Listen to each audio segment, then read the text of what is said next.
Welcome to the Kumar Dev education में अपने channel में आपका स्वागत करता हूँ। ये इसका सेशन 4 अपठित अंश और आधारित प्रश्न। अपठित का भी पर्याय उस सामग्री से है जिसे आपने किसी पाठ्यक्रम में विदित नहीं पढ़ा। मतलब ये कोई ऐसा टॉपिक है जो आपने कभी किसी भी किताब में नहीं पढ़ा, आपके द्वारा पढ़े पाठ्यक्रम में ना पढ़ा हुआ कोई अनुच्छेद, गद्य या गद्यांश। मतलब ये कोई गद्य और गद्यांश नहीं है। परीक्षा में देखकर उसे संबंधित कुछ ऐसे प्रश्न पूछे जाते हैं जिससे इसकी भाषा संबंधित योग्यता को परखा जा सके।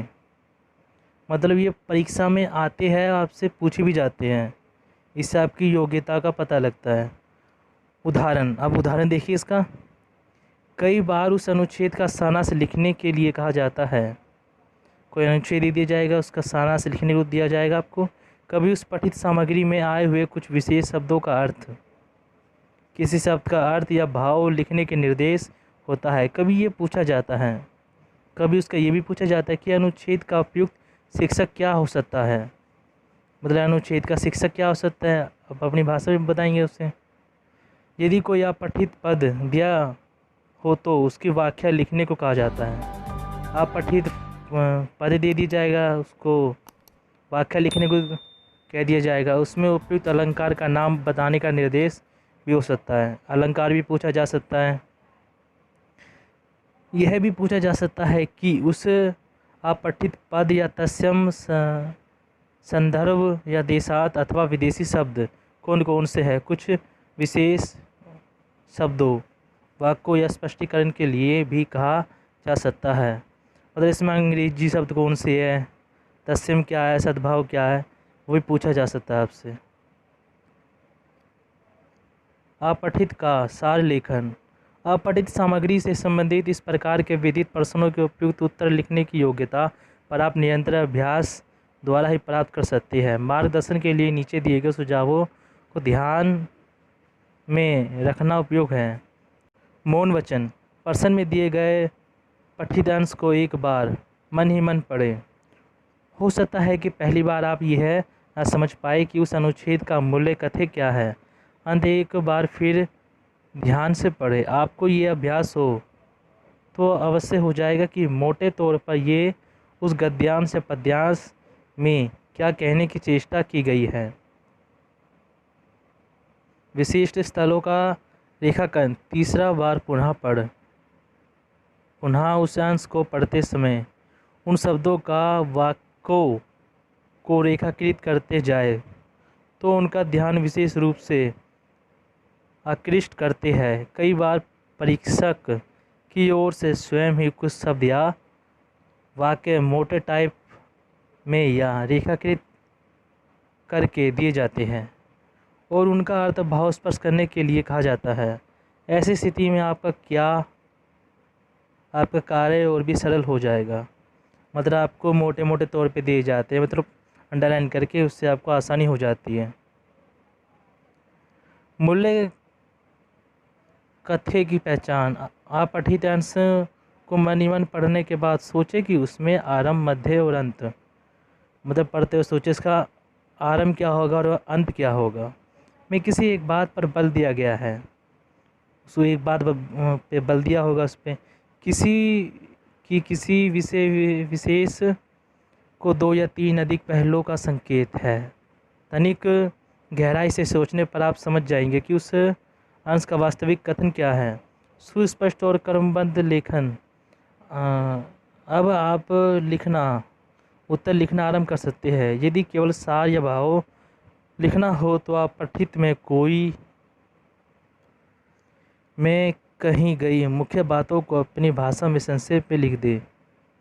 उसकी जो मोटी बात है जो आपको आप पठित में दे रखे है, तो उसमें आप अपने शब्द में भी लिख सकते हैं उसको। ध्यान रहे कि पहले की बात बाद में और बाद की बात पहले, मतलब लास्ट की बात आप पहले और पहले की बात लास्ट में ना लिखें। इस तरह क्रम टूट जाने के कथन को तारतम्य नहीं रहता। सहज भाषा शैली या पठित संबंधित प्रश्न के उत्तर में सबसे अधिक महत्वपूर्ण ये बात है कि आपकी भाषा एकदम सरल व्यवहारिक हो। ऐसे शब्दावली का प्रयोग करें जैसे आप अपने किसी सहपाठी या मित्र को संक्षेप में सब कुछ समझा रहे हो। वाक्य छोटे बनाएं, वाक्यों को छोटा रखें, ना तो किसी बात को दोहराएं, किसी बात को दोबारा दोहराना नहीं है, और ना ही बनावटी, मतलब ऐसा भी ना हो कभी फेक हो। अलंकारिक भाषा का प्रयोग करें। अनुच्छेद, पैराग्राफ बिल्कुल ना बदलें, मतलब जो टॉपिक है उस पर रहना है, टॉपिक चेंज नहीं करना आपको। संक्षिप्तता, चाहे आप सार या भाव लिखें अथवा पठित से संबंधित किसी प्रश्न का उत्तर लिखे, कम से कम शब्दों में अपनी बात कहने का प्रयास करें। किसी भी प्रश्न का उत्तर 2 वाक्यों से अधिक नहीं होना चाहिए, मतलब 2 लाइन से अधिक नहीं होना चाहिए। शिक्षक देते समय तो संक्षिप्तता का विशेष ध्यान रखना चाहिए। यदि किसी कारण एक ही शब्द का शिक्षक उपयुक्त ना बन पाए तो 2-3 शब्द से अधिक प्रशिक्षक ना दे। उदाहरण, महंगाई या महंगाई की मार। ये शिक्षक बता रहे हैं आपको, मतलब क्या टॉपिक दे सकते हो आप। शिक्षक तो ठीक है, परंतु हाय महंगाई ने मार डाला। शिक्षक ना होकर